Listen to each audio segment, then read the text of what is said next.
Good morning students. मैं doctor Gita भैजी महाविद्यालय भैजी से बीए फर्स्ट ईयर के छात्रों का जो इनकम्प्लीट रह गया था एकाधिकार प्रतियोगिता में कीमत एवं फर्म के संतुलन का निर्धारण कैसे होता है उस पर आज हम पढ़ेंगे। देखिए स्टूडेंट्स, मैंने आपको बताया था कि एकाधिकारी प्रतियोगिता वह प्रतियोगिता होती है जिसमें किसी वस्तु का एक ही उत्पादक होता है, यानी एक ही विक्रेता होता है। तो कीमत पर उसका कीमत नियंत्रण पर उसका पूरा अधिकार होता है। ये मैं आपको बता चुकी हूँ विशेषताओं में भी और उसके अर्थ में इसका डिस्कस कर चुकी हूँ। आज हम पढ़ने जा रहे हैं कि एकाधिकारी प्रतियोगिता में किसी फर्म का कीमत निर्धारण और फर्म का संतुलन कैसे होता है। तो देखिए स्टूडेंट्स, एकाधिकारी प्रतियोगिता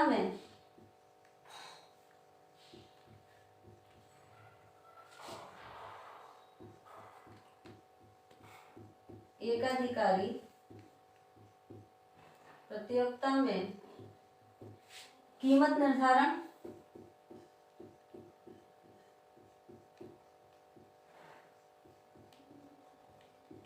एवं फर्म का संतुलन।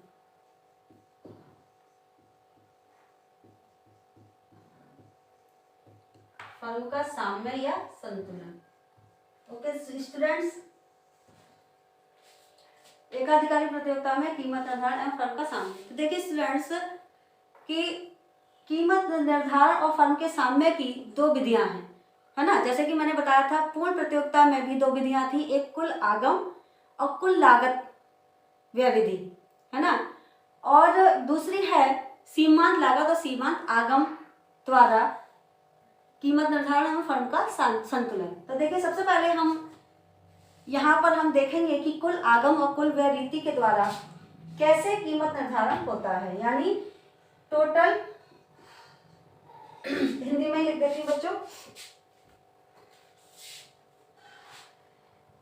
पहली विधि है कुल आय या आगम, कुल आगम एवं कुल लागत व्यय विधि, कुल लागत विधि। तो देखिए स्टूडेंट्स, कुल आगम एवं कुल लागत विधि से एकाधिकारी प्रतियोगिता के अंतर्गत फर्म का कीमत निर्धारण क्या होगा और फर्म का साम्य बिंदु क्या होगा, यानी कोई फर्म कितना कीमत निर्धारण करेगी और कितना वस्तु का उत्पादन करेगी, है ना, और उसे कितना लाभ प्राप्त होगा। इसको हम पढ़ेंगे कुल आगम और कुल लागत विधि से। देखेंगे पहले ये विधि प्रोफेसर मार्शल ने दी है। किसने दी है? प्रोफेसर मार्शल ने।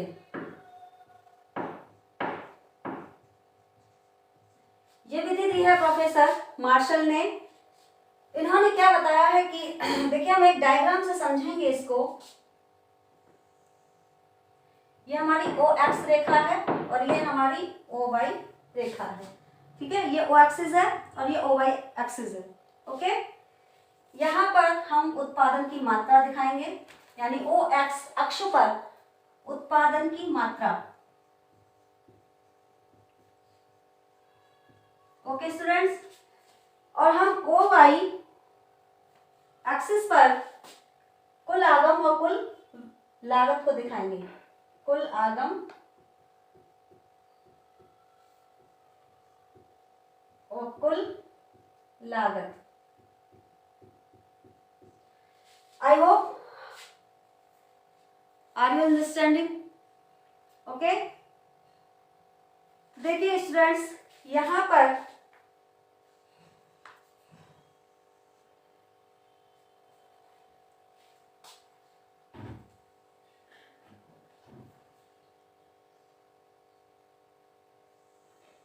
ये हमारा टीआर यानी टोटल रेवेन्यू। ये हमारा वक्र किस चीज का है? टीआर का वक्र है और ये वक्र है हमारा टीसी का।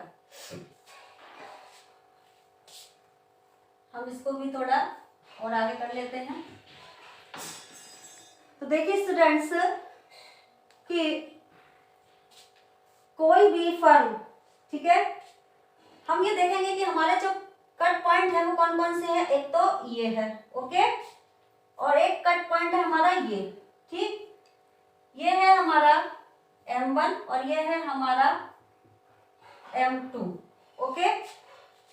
अब यहाँ पर हम यहाँ नाम देते हैं A और यहाँ पर देते हैं हम B, ओके स्टूडेंट्स।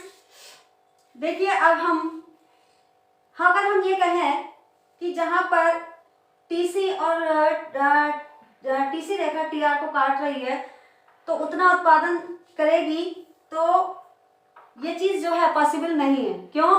क्योंकि TC रेखा जो है अभी नीचे से होकर जा रही है। इसका मतलब ये है कि अगर फर्म उत्पादन बढ़ाएगी तो उसे लाभ मिलने की संभावना अधिक है ना। तो अगर हम यहाँ पर ये देखेंगे कि क्या कहते हैं, कोई फर्म OM1 मात्रा का उत्पादन करके लाभ नहीं कमा सकती, वो लाभ नहीं ले सकती। क्यों? क्योंकि उत्पादन कितना हो रहा है, OM1 के बराबर, है ना। और वो अभी भी और लाभ ले सकती है क्योंकि हमारी TC रेखा TR के क्या है, नीचे है। तो हम ये देखेंगे कि वो अधिकतम लाभ कौन से बिंदु पर उसे अधिकतम लाभ मिल सकता है। तो यहाँ पर प्रोफेसर मार्शल ने बताया है कि TC और TR के बीच की जो लंबवत दूरी होगी, है ना, जो लंबवत दूरी होगी उसी पॉइंट पर उसे सबसे अधिक लाभ मिलेगा। उत्पादन जितना उसका उत्पादन आएगा, जिस पॉइंट पर वो जितना उत्पादन करेगी उससे ही उसे अधिकतम लाभ की प्राप्ति होगी। तो वो हमारा आदर्श बिंदु कौन सा होगा जिस पर अधिकतम उत्पादन करके उसे लाभ की प्राप्ति हो सकती है। तो स्टूडेंट देखिए, हम यहाँ पर एक ऐसे अक्ष रेखा खींचेंगे और एक ऐसे, ठीक है। अब कौन से बिंदु को ये दोनों एक दूसरे को, देखिए नीचे से ये स्पर्श बिंदु है और ऊपर से ये स्पर्श बिंदु है, इसका मतलब ये है, ओके स्टूडेंट्स। यहाँ हम ये माने OM, तो यहाँ पर हम देख रहे हैं कि S, ठीक है, M, इसको हम नाम दे दें SS, हमने यहाँ खींचा, और ये भी हमारा S1, ये SS, और इसको हम दूसरा नाम दे देते हैं क्योंकि ये SS हो गया, इसको हम नाम दे देते हैं वो तो है ही हमारा N, ओके स्टूडेंट्स। तो देखिए यहाँ पर हम ये देख रहे हैं कि एक कटान बिंदु है A, है ना। तो यहाँ पर कितना उत्पादन हो रहा है इस बिंदु पर, OM1। तो कोई फर्म OM1 उत्पादन करके अधिकतम लाभ नहीं प्राप्त कर सकती, कोई फर्म। क्यों? क्योंकि जो हमारी TC रेखा है, TC वक्र है, वो नीचे से होकर जा रहा है। इसका मतलब कि जैसे जैसे वो उत्पादन करता जाएगा वैसे वैसे उसका लाभ अधिकतम होता जाएगा। तो यहाँ पर उन्होंने बताया कि कौन से बिंदु पर उसे अधिकतम लाभ मिल रहा है। तो जो लंबवत दूरी, दोनों के अंतर की जो लंबवत दूरी है, तो वो लंबवत दूरी कौन सी है दोनों के उत्पादन की, N, और यहाँ पर हम कोई सा भी नाम दे दें D, ND के बराबर, है ना। तो लंबवत दूरी जो है वो ND के बराबर सबसे ज्यादा है। तो इसका मतलब है कोई फर्म OM1 का उत्पादन करके अधिकतम लाभ का प्राप्त कर सकती है। स्टूडेंट्स, आई होप कि आप समझ रहे होंगे कि ND का उत्पादन करके कोई फर्म क्या कर सकती है, अधिकतम लाभ प्राप्त कर सकती है। अगर वो OM1 से भी अधिक उत्पादन करना चाहेगी तो उसके लाभ में कमी होती जाएगी। आप देख रहे हैं कि लंबवत दूरी क्या हो रही है, कम होती जा रही है। इसका मतलब है कि लाभ तो मिलेगा उसे, लेकिन जितना लाभ वो OM1 का उत्पादन करके ले सकती है ना, उतना वो और आगे उत्पादन करके नहीं ले सकती। और अगर वो B के बाद भी, यानी OM2 के बाद भी उत्पादन करना चाहेगी तो उसे क्या प्राप्त होगा, हानि हो सकती है। क्यों? क्योंकि इस बिंदु पर, B बिंदु के बाद TC रेखा TR से ऊपर निकल जाती है। ओके स्टूडेंट्स, तो आप समझ रहे होंगे कि कुल लागत और कुल आय विधि से प्रोफेसर मार्शल ने बताया है कि इस विधि पर जिस पर TR और TC का अंतराल यानी डिस्टेंस, लंबवत दूरी सबसे ज्यादा होगी, तो वो किस पर है, इस चित्र के माध्यम से हम देख रहे हैं कि ND जो है वो सबसे ज्यादा दूरी है, लंबवत दूरी सबसे ज्यादा है, और कोई फर्म OM का उत्पादन करके अधिकतम लाभ प्राप्त कर सकती है। ठीक है, अब हम देखेंगे स्टूडेंट्स, ये तो हो गई हमारी कुल लागत और कुल लागत विधि। अब हम देखेंगे सीमांत लागत और सीमांत आय विधि के द्वारा।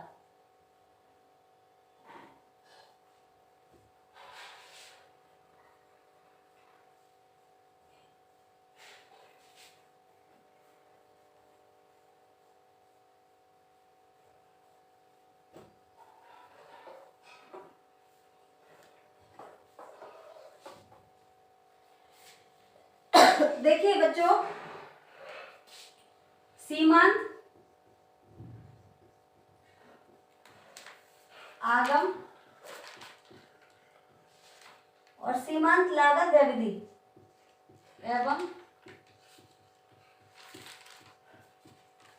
सीमांत लागत विधि, इस विधि का प्रतिपादन जो किया था वो श्रीमती जॉन रॉबिन्सन ने किया। इस विधि का प्रतिपादन किया है श्रीमती जॉन रॉबिन्सन ने।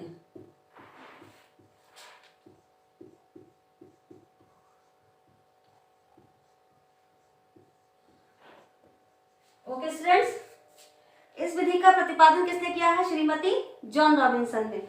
अब देखिए, इस विधि से हम अल्पकाल और दीर्घकाल दोनों में अलग अलग तरीके से देखेंगे कि अल्पकाल में फर्म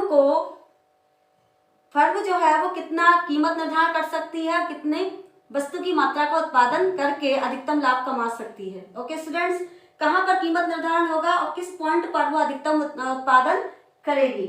तो देखिए स्टूडेंट्स की, जैसा कि मैंने आपको बताया था कि अपूर्ण प्रतियोगिता के अंतर्गत अल्पकाल में फर्म को तीनों स्थितियां प्राप्त हो सकती हैं। इसी तरह से एक अल्पकाल में एक अधिकारी को भी क्या मिल सकता है? तीनों स्थितियां प्राप्त हो सकती हैं। उसे असामान्य लाभ भी मिल सकता है, उसे हानि भी हो सकती है और सामान्य लाभ भी प्राप्त हो सकता है।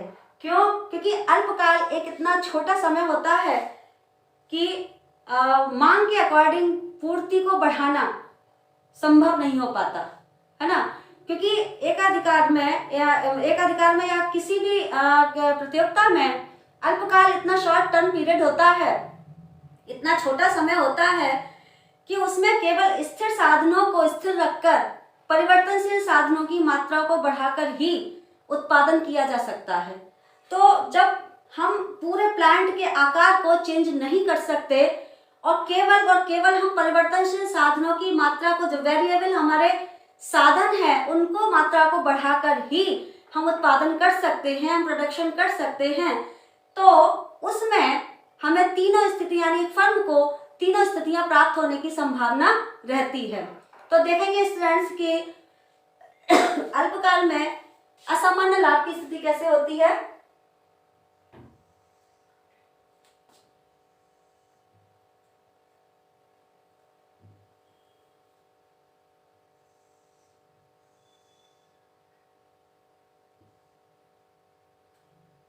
OX अक्ष पर उत्पादन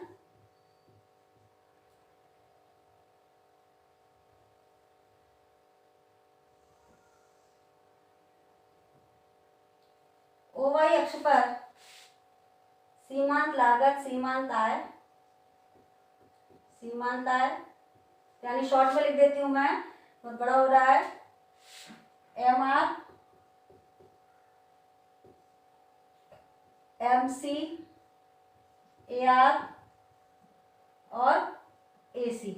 ओके स्टूडेंट, OY अक्ष पर MR MC AR और AC है और OX अक्ष पर उत्पादन है ना। तो देखिए, ये है हमारी MR और ये है हमारी AR, ठीक है, और ये है हमारी MC, ठीक है, ये है हमारी AC। तो देखिए स्टूडेंट्स कि MC रेखा MR को इस बिंदु पर क्या कर रही है? काट रही है। इसका मतलब है कोई फर्म OM के बराबर उत्पादन करेगी।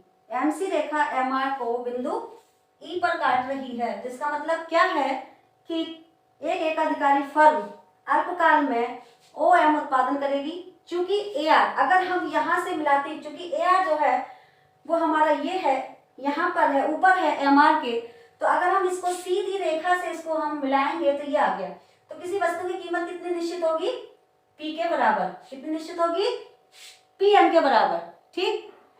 तो AC रेखा AR को कहाँ काट रही है? नीचे से काट रही है ना। तो इसका मतलब ये है कि ये बिंदु जो है E, ये जो है इसका लागत है इसकी कम और कीमत है इसकी ज्यादा, तो हम एस टी कर दें, तो इसका मतलब प्रति इकाई कीमत कितनी है, पीई के बराबर, है ना। और उसे क्या मिल रहा है, असामान्य लाभ, यानी इतना जो है उसे असामान्य लाभ की प्राप्ति हो रही है। जब प्रति इकाई पर यानी एक वस्तु पर उसे कितनी मिल रहा है, पीई के बराबर, कितना मिल रहा है, पीई के बराबर क्या मिल रहा है, लाभ, है ना। तो उसका कुल लाभ कितना हो गया, कितनी वस्तु बेच रहा है वो, ओएम, है ना।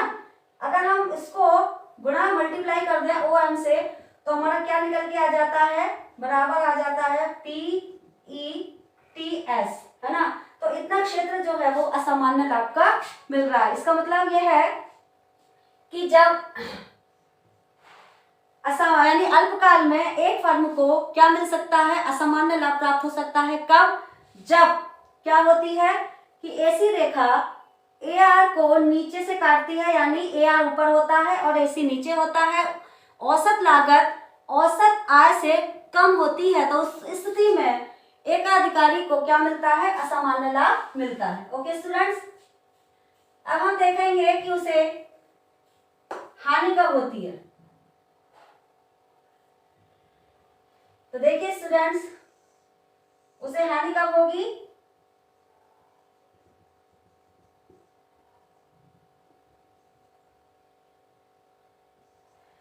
हानि कब होगी, हानि होगी जब एसी रेखा ए आर के ऊपर होगी,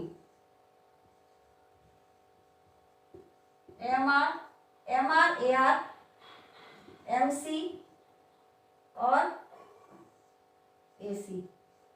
ठीक है स्टूडेंट्स, ये किस बिंदु पर काट रही है, देखिए एम सी रेखा एम आर को इस बिंदु पर काट रही है, इसका मतलब क्या है, ओ एम के बराबर उत्पादन करेगी फर्म। ठीक, चूंकि ए आर कीमत कितनी निश्चित होगी किसी वस्तु की, ए आर इस बिंदु पर है, इसलिए कीमत निश्चित होगी पीएम के बराबर। ओके स्टूडेंट्स, चूंकि प्रति इकाई कीमत कम है और प्रति इकाई लागत कितनी है, इतनी एसी, है ना। अगर हम एसी को टच करते हैं तो प्रति इकाई कीमत कितनी है, इसका मतलब ये हुआ कि ये कीमत निश्चित हुई और लागत कितनी निश्चित हुई, एस। ओके स्टूडेंट, इसका मतलब क्या है, एस पी के बराबर, यानी एक वस्तु को बेचने से उससे कितनी हानि होती है, एस पी के बराबर। अगर हम इस पूरे क्षेत्र को हम ये कर दें, आच्छादित कर दें, तो इसका मतलब क्या है, यहाँ हम नाम दे दें, कुछ भी नाम दे सकते हैं हम, यहाँ दे दें डी और यहाँ पर दे दें हम एम तो एन।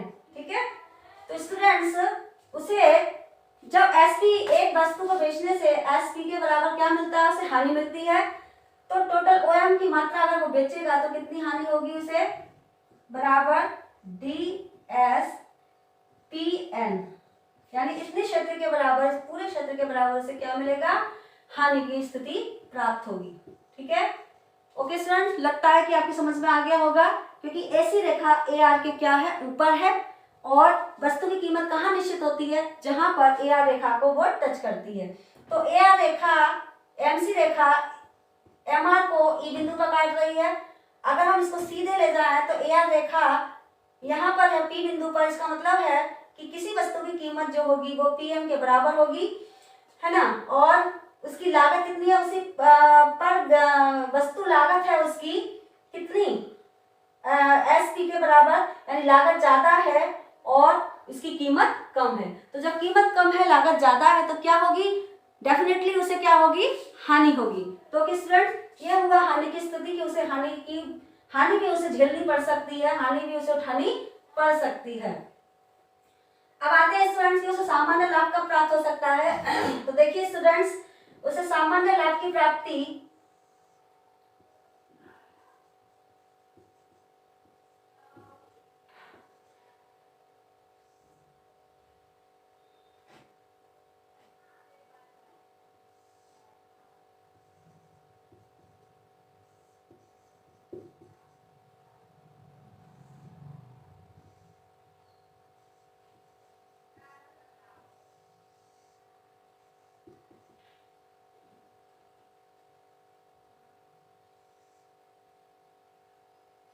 देखिए स्टूडेंट्स, एमसी रेखा एमआर को कहाँ काट रही है, इस बिंदु पर, इस बिंदु पर कितना उत्पादन निश्चित होगा, ओएम के बराबर।